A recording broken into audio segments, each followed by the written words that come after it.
Estos últimos domingos por la noche hemos estado mirando el libro del profeta Daniel.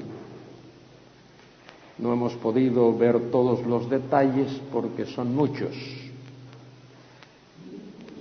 Hemos visto los primeros 4 capítulos. Vamos a recordar lo que contiene cada uno de esos capítulos.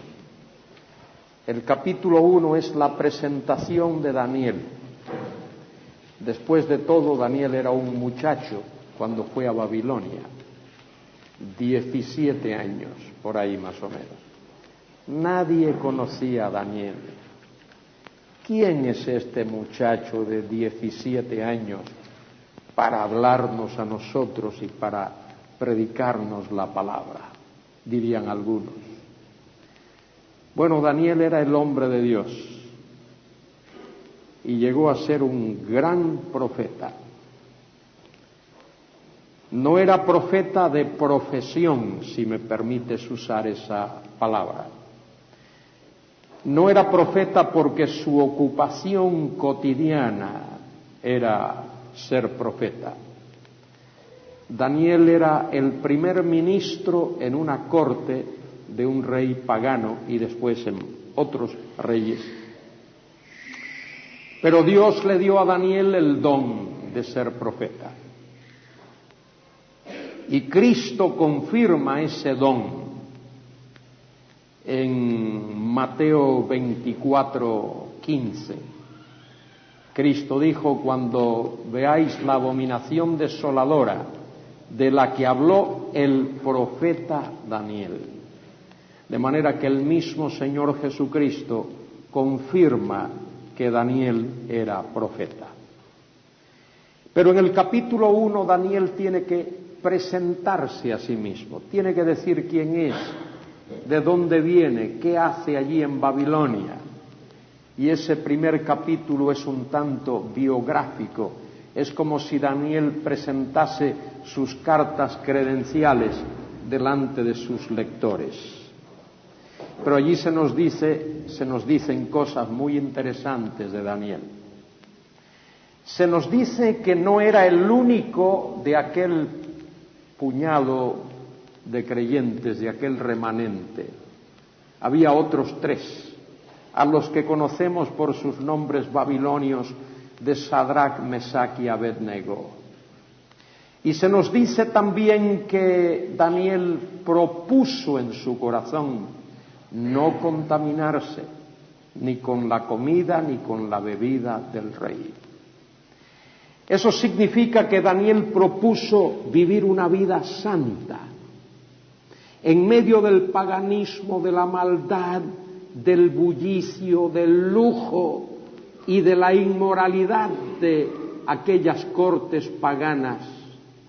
Daniel propuso en su corazón vivir una vida santa. Cuán tremendo es ese desafío para nuestra juventud hoy. También nosotros vivimos en medio del paganismo y del bullicio y de la lujuria y de la fornicación y del pecado de la inmoralidad, pero si somos de Cristo, tenemos que proponernos delante de Él vivir vidas santas. Ese canto que cantamos para comenzar: pon tus ojos en Cristo, tan lleno de gracia y amor, y lo terrenal sin valor será a la luz del glorioso Señor. Es así, ese es el mandato de Dios. Que no es fácil, lo entendemos. Que hay desafíos, también lo entendemos. Que hay presiones de aquellos que quieren vivir como el diablo quiere que vivan, también lo entendemos.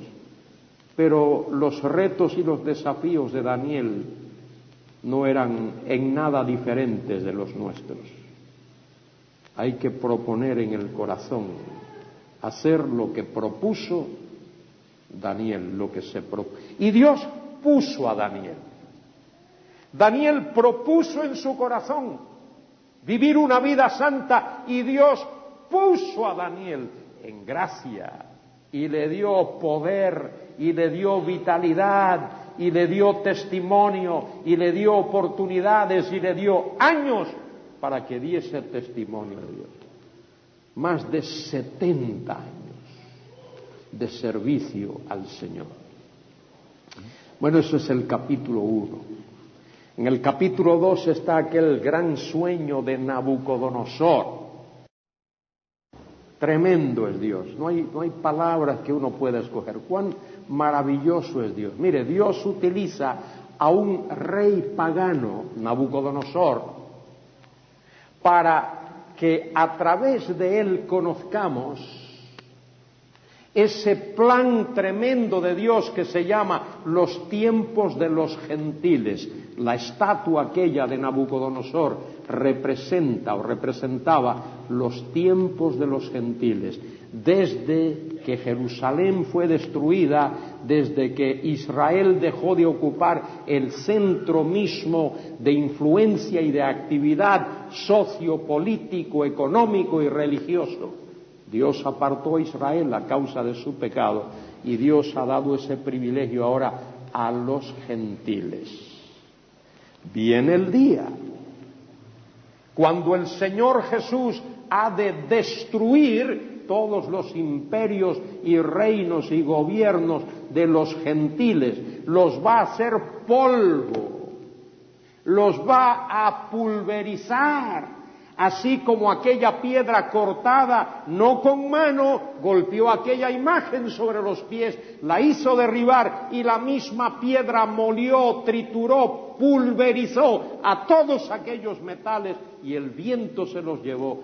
Así va a hacer el Señor con los gobiernos de este mundo. Este domingo que viene tenemos que votar. Yo voté ya en ausencia por correo. Tengo que cumplir mis deberes ciudadanos, pero no dejo de comprender que todo eso vendrá a su fin. Dios lo va a destruir. Y luego dice que aquella piedra se convirtió en un gran monte que cubrió toda la tierra.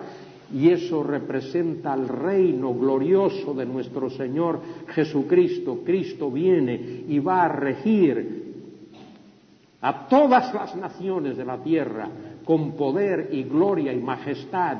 Y lo que nunca se ha visto de Él por los hombres se verá. Los hombres nunca hemos visto la completa gloria de la humanidad de Cristo. Durante esa época esa gloria se va a mostrar. Y el mundo nunca ha visto la gloria de los atributos divinos de Cristo.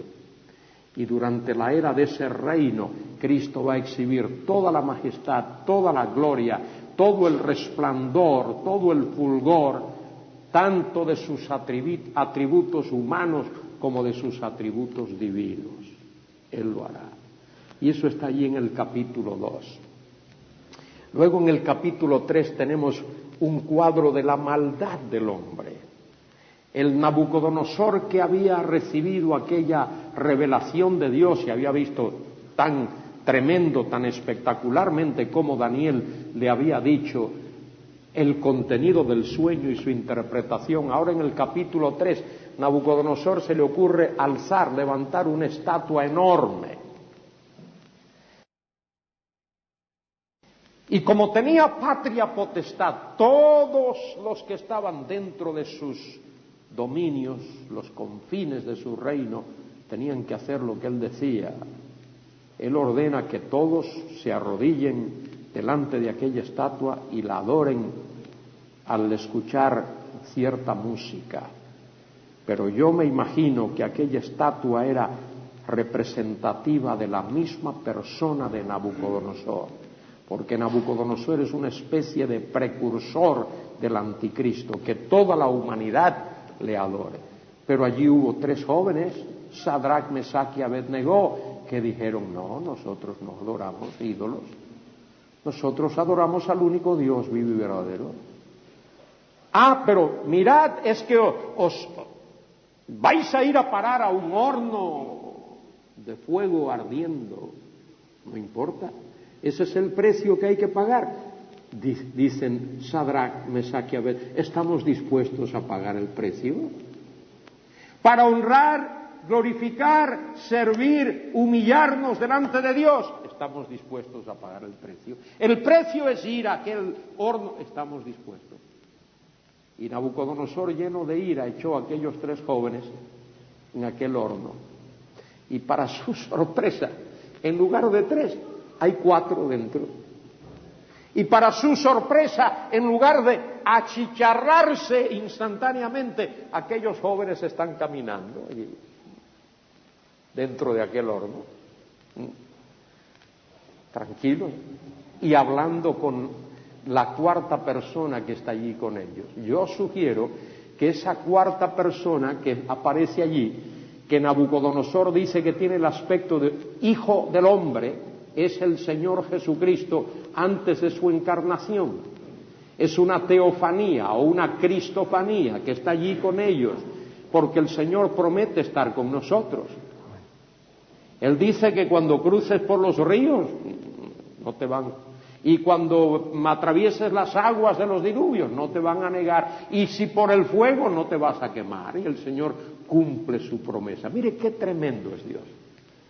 Escuchadme, Dios cumple todas sus promesas.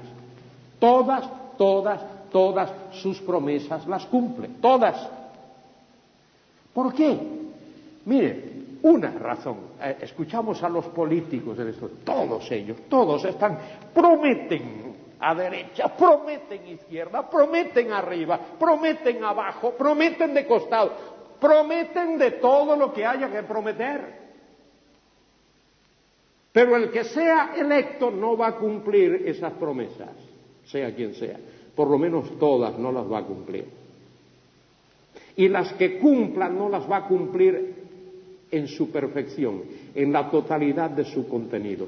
Dios cumple todas sus promesas. Mire por qué. Porque Dios no está obligado a prometer. ¿Dónde dice que Dios está obligado a prometer?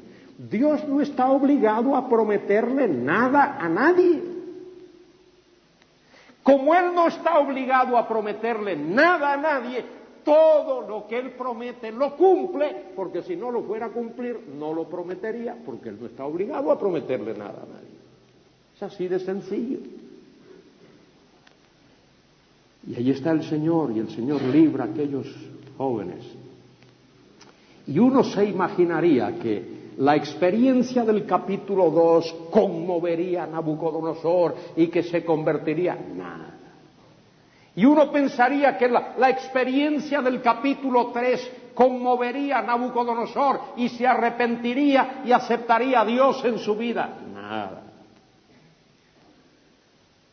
Y viene el capítulo 4 que estudiamos la semana pasada, la otra. Nabucodonosor está hecho un soberbio, desafiante. Sube allá a la azotea de su palacio y contempla la gran Babilonia, que era una tremenda ciudad. Tremenda ciudad. Y comienza a autoalabarse. ¿No es esta la gran Babilonia que yo edifiqué? ¿No están ahí todos esos edificios y todos esos templos y toda esa gloria? ¿No soy yo el autor de todo eso?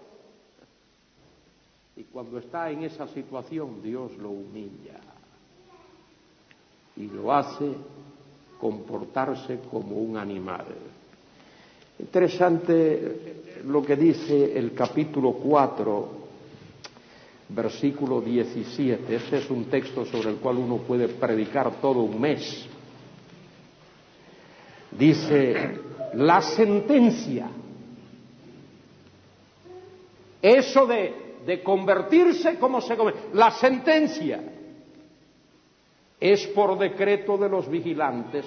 Los vigilantes son los ángeles de Dios. Y por dicho de los santos es la resolución. Para. Cuando veas un para en la Biblia, para. Estás leyendo la Biblia, te encuentras con un para. Y pregúntate, ¿para qué está ahí? Para que conozcan los vivientes que el Altísimo, el Elión, el Dios de Abraham, el Altísimo, gobierna el reino de los hombres. ¿Quién gobierna? ¿Quién gobierna? ¿Quién gobierna las naciones hoy? ¿Quién gobierna los reinos del mundo? Mire, los gobierna Dios. No nos equivoquemos de eso. Ahora, Dios en su soberana voluntad permite que Satanás tenga influencia en el mundo. Dice Pablo en 2 Corintios 4:3, dice que si nuestro evangelio está encubierto, entre los que se pierden está encubierto, en los cuales el Dios de este siglo cegó los entendimientos de los incrédulos para que no les resplandezca la luz de la gloria de Cristo, el cual es la gloria de Dios. Esos sobre los cuales Satanás es Dios. Mire, dice, en los cuales el Dios de este siglo. Hay personas, este siglo significa esta moda, esta edad, todas las edades, todas las generaciones. Hay gente que son seguidores fieles de Satanás. En España los tenemos, en Barcelona los tenemos, en Galicia los tenemos. Seguro que aquí en Canarias no hay de eso. No. Hay, también dicen por ahí los canarios que sí, que hay gente que sigue a Satanás. Bueno, Satanás es el Dios de ellos. Satanás no es el Dios del mundo. El Dios del mundo es Dios. Satanás es el Dios de un sector de habitantes de esta tierra que han decidido en su corazón seguir a Satanás y hacer la voluntad de Satanás. Ese es su Dios, y adoran a Satanás. Ahora mismo en el mundo hay Biblias de Satanás, hay iglesias de Satanás, hay revistas de Satanás, hay periódicos de Satanás. Hay programas en la televisión que son de Satanás. Hay individuos en Hollywood que hacen películas que son seguidores de Satanás. Bueno, el Dios Altísimo es el que gobierna el reino de los hombres, y a quien Él quiere lo da y constituye sobre él al más bajo de los hombres. El más bajo significa al más insignificante, al que menos uno se lo piensa. Y el padre de Nabucodonosor era así, era el más insignificante cuando llegó al trono de Babilonia. Y Nabucodonosor heredó el trono de su padre, que era el más insignificante de todos los líderes feudales de allí, de aquella región, de todos los señores de la guerra de aquella región.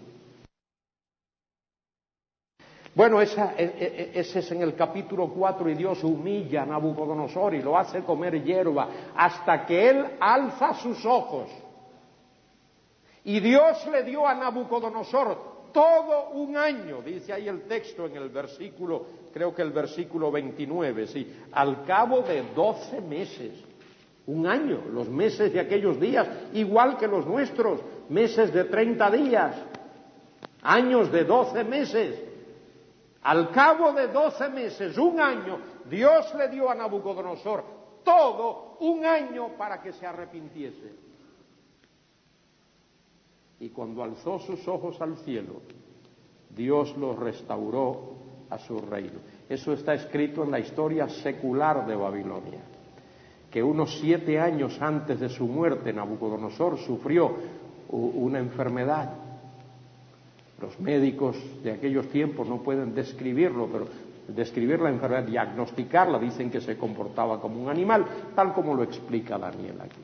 Ahora, Nabucodonosor murió en el año 563 antes de Cristo. Había ocupado el trono desde el año 606 y gobernó 43 años, un largo tiempo. En el año 560 63 murió. Y hubo unos años de guerra civil. ¿Quién iba a sustituir a Nabucodonosor? Y sus descendientes y otros individuos que habían ocupado sitios preeminentes en el reino comenzaron a pelearse el uno contra el otro. Y un señor llamado Nabónido fue el vencedor. Nabónido estaba casado con una hija de Nabucodonosor. Nabucodonosor era suegro de Nabónido. Pero Nabónido no era hombre de gobierno, no le gustaba la burocracia. Era un hombre místico, un religioso, y se fue a vivir a un monasterio, una especie de castillo, palacio en el sur de Babilonia. Y cada X tiempo, para la fiesta mayor, él venía. Pero ¿quién va a gobernar Babilonia en la ausencia de él? Su hijo. Y él nombra a su hijo Belsasar como regente con la autoridad de rey. Por eso es que en el capítulo 5 dice: el rey Belsasar hizo un gran banquete y se le llama Belsasar rey. Los expertos, los eruditos han impugnado el libro de Daniel porque le llama rey a Belsasar. Y dicen, si es que en Babilonia nunca hubo un rey llamado Belsasar. No hubo nadie que se sentase en el trono con ese nombre después de Nabucodonosor. Hasta que en el año 1905, cuando se hicieron excavaciones en el sitio donde estaba la antigua Babilonia, se descubrieron inscripciones con el nombre de Belsasar. La Biblia no se equivoca. Daniel no se equivocó. Daniel no era un historiador descuidado como algunos han dicho por ahí. Daniel era fiel describiendo exactamente toda la realidad, y lo que escribe lo hace bajo la dirección del Espíritu Santo de Dios, porque así es la palabra de Dios. Bueno, resumimos un poco esto. Belsasar está en el trono, está regenteando la nación. Su padre es el rey, número 1. Él es el regente, número 2. Su padre nunca deja de ser el rey, aunque está por allá en un monasterio. Sigue reteniendo el título y la autoridad de rey, pero su hijo Belsasar lleva los asuntos de gobierno. Pero ese Belsasar era un depravado, un sucio, sinvergüenza, idólatra, desafiaba a Dios, un inmoral, tenía esposas y concubinas. Y este hombre se atreve a desafiar al mismo Dios.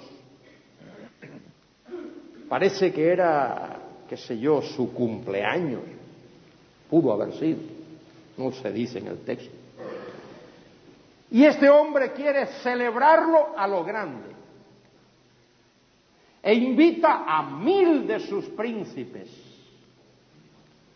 a venir a la corte a celebrar su cumpleaños.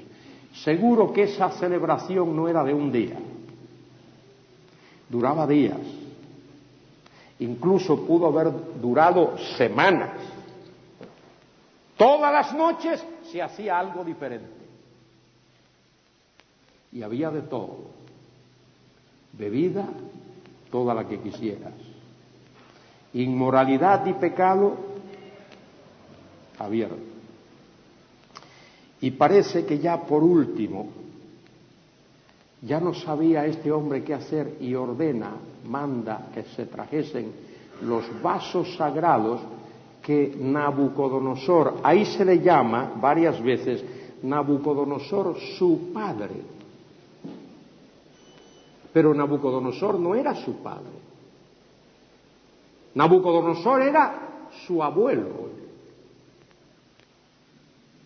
Era su abuelo. Pero además de eso había una costumbre en aquellos tiempos. Cuando había un rey grande, prominente, de renombre, todos los reyes que le seguían eran hijos de ese. De manera que la expresión hijo de significa más bien sucesor de. De manera que Belsasar es hijo de Nabucodonosor en un doble sentido. Es hijo porque es nieto. Y aún nosotros todavía, nuestros abuelos, le llamamos papá. Por lo menos cuando yo era muchacho creciendo, el abuelo había que llamarle papá y pedirle la bendición en señal de respeto. Había que pedirle la bendición. Y hasta que él no te dijese que Dios te bendiga, tú no te movías. Por lo menos en mi caso, yo no me movía. Bueno, pues era hijo de Nabucodonosor en ese sentido. Era nieto, pero al mismo tiempo era sucesor. De manera que Daniel utiliza vocabulario preciso, exacto, correcto, cuando llama a este hombre, le llama hijo de Nabucodonosor.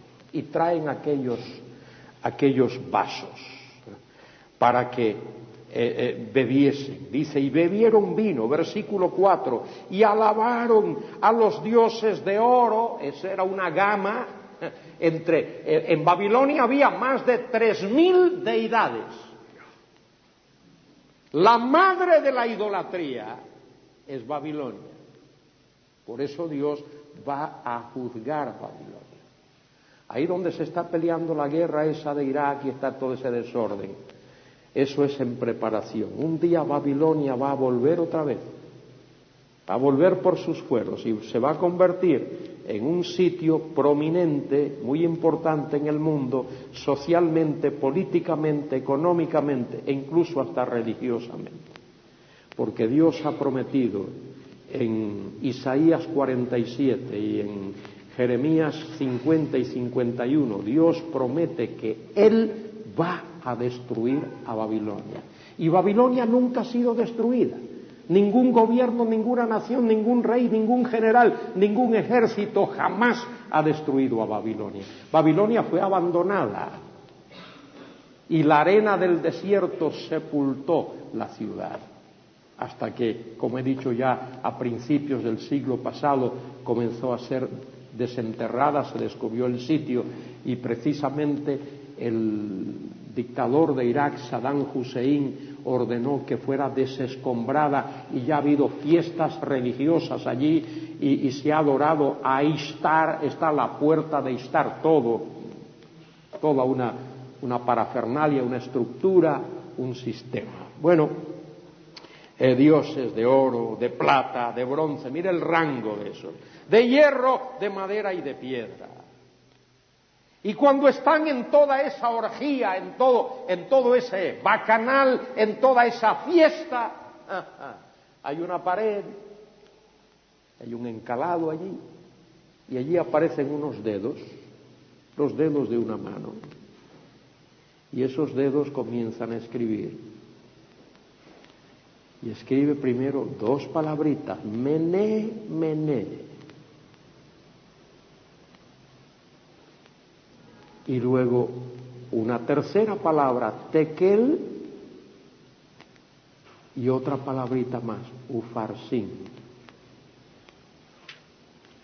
Y este hombre soberbio, desafiante, comienza a palidecer, y los que estaban con él allí comienzan a palidecer, están atónitos, asombrados, les tiemblan las rodillas comienzan a golpear la una contra la otra y no saben qué hacer. Y comienzan por donde comienzan todos los paganos. A ver, que vengan todos los caldeos, que vengan los ocultistas, los espiritistas, los adivinos, todos esos sacerdotes, que vengan. Y vienen, pero no pueden hacer nada. Nada, de nada, de nada. No entienden qué quiere decir eso de mené, mené. Y no entienden lo que quiere decir tequel. Y no entienden lo que quiere decir ufarsin. Y entonces dice en el versículo 10, la reina. Ahora, la reina ahí no es la mujer de Belsasar. En el texto original indica que la reina ahí es la reina madre. Es la madre, es la viuda de Nabucodonosor, que conocía bien todo el trasfondo y toda la historia. La reina, por las palabras del rey y de sus príncipes, entró en la sala del banquete y dijo: Rey, vive para siempre, no te turben tus pensamientos ni palidezca tu rostro. En tu reino hay un hombre en el cual mora el espíritu de los dioses santos, y en los días de tu padre se halló en él luz e inteligencia y sabiduría, como sabiduría de los dioses, al que el rey Nabucodonosor, tu padre, oh rey, constituyó jefe de todos los magos, astrólogos, caldeos y adivinos. Ese era Daniel. Daniel había sobresalido. Mire, esto es lo significativo de Daniel. Uno estudia la vida de Daniel cuando tenía 15 años, ya lo habéis visto, propone ser santo delante de Dios, honrar a Dios. Cuando tenía 20 y 30 y 40 y 50 y 60 y 70 años, y Daniel, sus convicciones se han fortalecido, han madurado, su firmeza, ahí está. Daniel no ha claudicado, Daniel no se ha dejado arrastrar por las circunstancias. La vida de Daniel, las convicciones de Daniel, los pensamientos de Daniel, el comportamiento de Daniel no ha sido influido por el mundo que le rodea. Y es conocido y se ha destacado allí en medio de toda aquella inmundicia y de toda aquella suciedad. Él es la luz de Dios allí. Como tú eres la luz de Dios donde Dios te ha puesto. Procura que tu luz alumbre, para que los hombres vean tus obras buenas y glorifiquen a tu Padre Celestial y al Señor Jesucristo. Eso lo dijo allí el Señor en San Mateo 6, 13 y 14. Ahí está. Así alumbre vuestra luz. Bueno, trajeron a Daniel. Daniel fue traído. El rey le preguntó: ¿eres tú aquel Daniel de los hijos de la cautividad de Judá que mi padre trajo de Judea? Mire que este hombre sabía, conocía. Yo he oído de ti que el Espíritu de Dios, de los dioses santos, está en ti, y que en ti se halla luz, entendimiento y mayor sabiduría. Bueno, Daniel le explica a este hombre lo que Dios había hecho con Nabucodonosor. Versículo 18, el Altísimo Dios, oh Rey, dio a Nabucodonosor tu padre el reino, la grandeza, la gloria y la majestad. Y por la grandeza que le dio, todos los pueblos, naciones y lenguas temblaban y temían delante de él. A quien quería mataba y a quien quería le daba la vida. Seguro tenía patria potestad.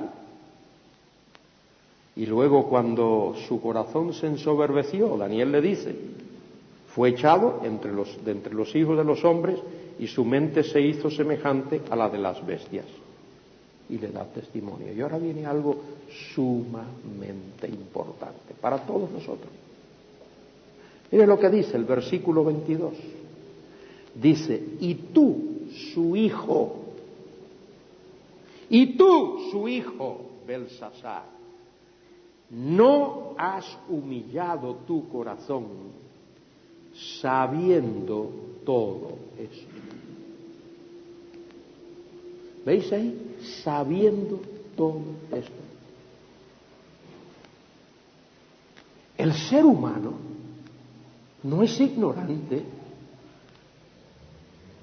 A veces pensamos que los inconversos, que están ciegos, que no ignoran, que no saben, que tal, y como que culpamos a Dios de todo eso. Mire, el inconverso sabe,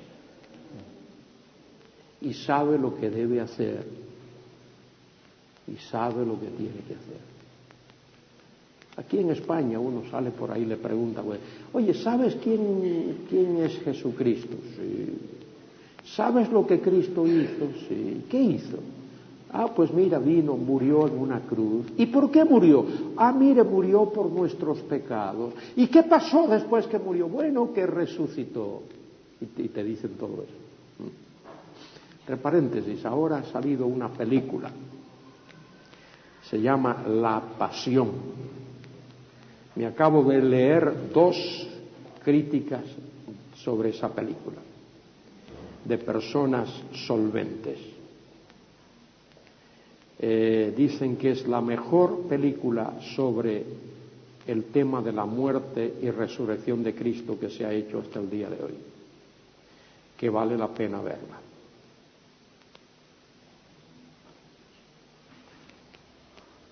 No digo nada más. Como dicen los catalanes, no digo res, no digo nada más. Muy bien. Este hombre sabía. Y cuando uno sabe, uno es responsable de lo que sabe.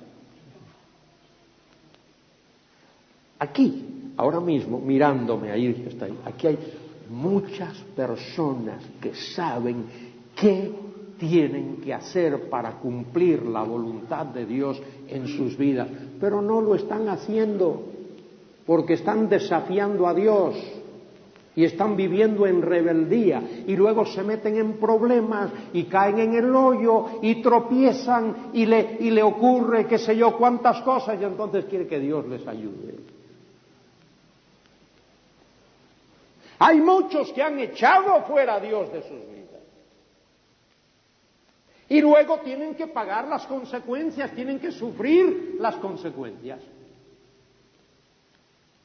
Y entonces, ay Dios, por favor, ayúdame. Tú sabías. Mire, vamos a tomar un segundito nada más de tiempo, un poquito más. En el Evangelio según San Mateo, capítulo 25.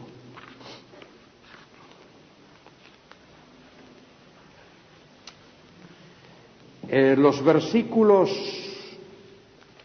del 14 al 30 hablan de la parábola de los talentos. Yo no voy a leer toda la parábola, pero sabéis que era la historia de un rey, o la parábola de un rey que se fue y antes de irse le dio a uno de sus siervos 5 talentos o 3 talentos, y así al último le dio 1 talento. Y aquel que había recibido 3 talentos, en la ausencia del rey, fue y negoció y ganó 3 más. Cuando el rey le dice, mira, me diste 3, aquí tienes 3 más. Los 3 que me diste más 3 más. Y al que le había dado 2, vino, mira, me diste 2, aquí están los 2 que me diste, pero aquí tienes 2 más. Y el que le había dado 1, vino y le dijo,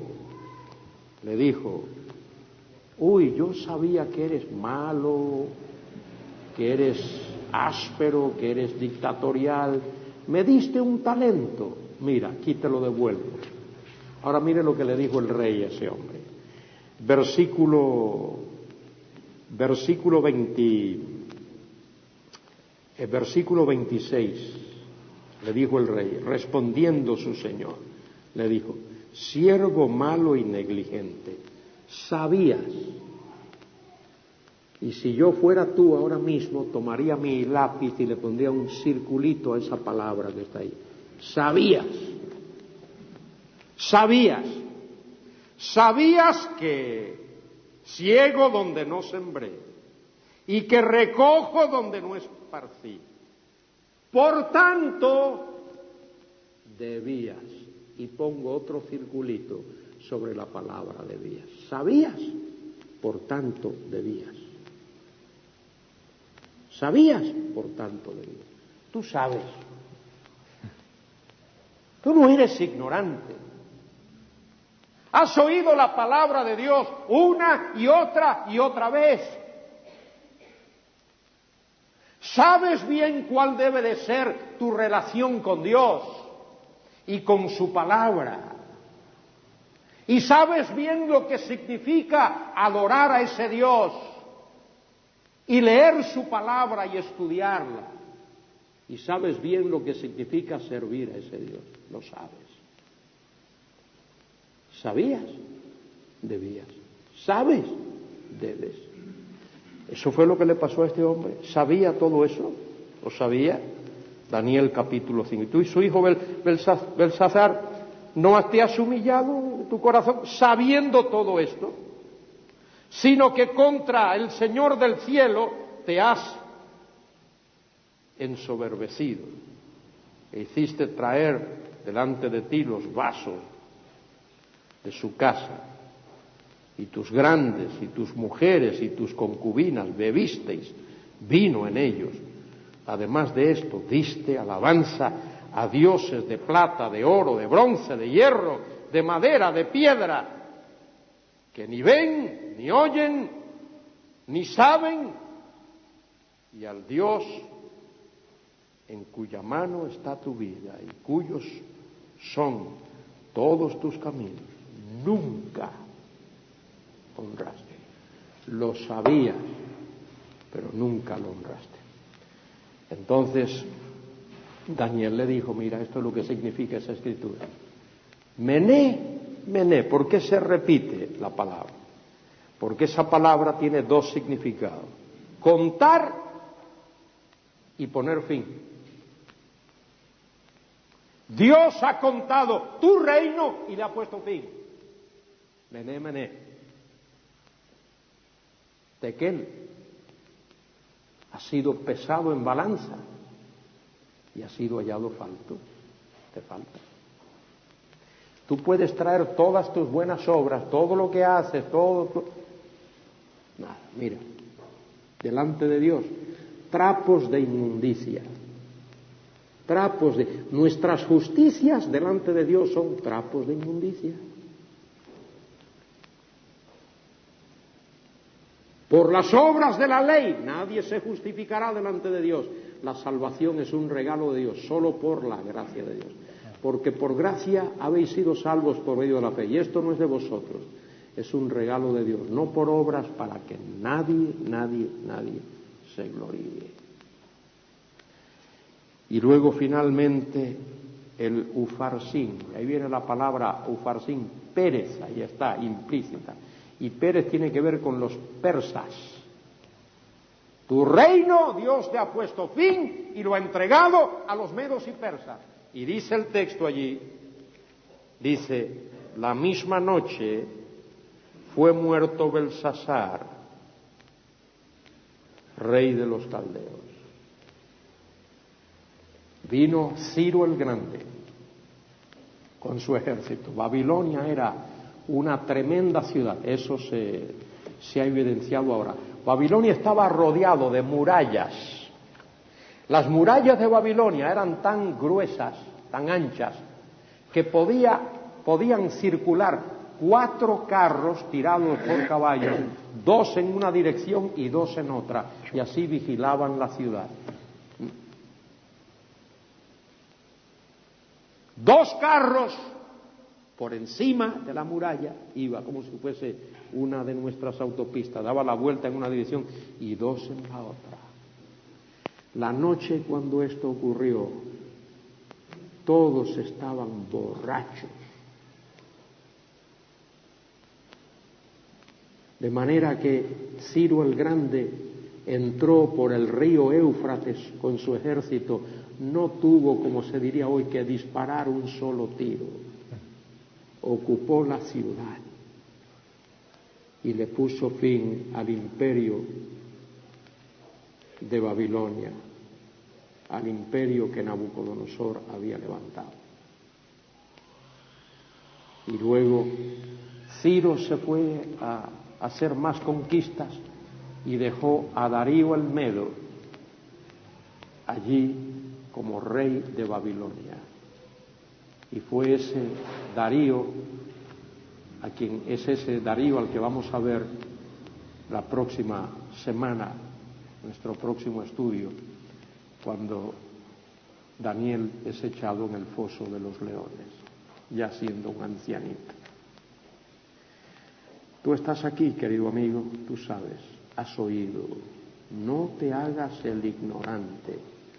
Si no conoces a Cristo, no te hagas el ignorante. Dios te dice en su palabra, por cuanto todos pecaron y están destituidos de la gloria de Dios. Esa es la condición de todos.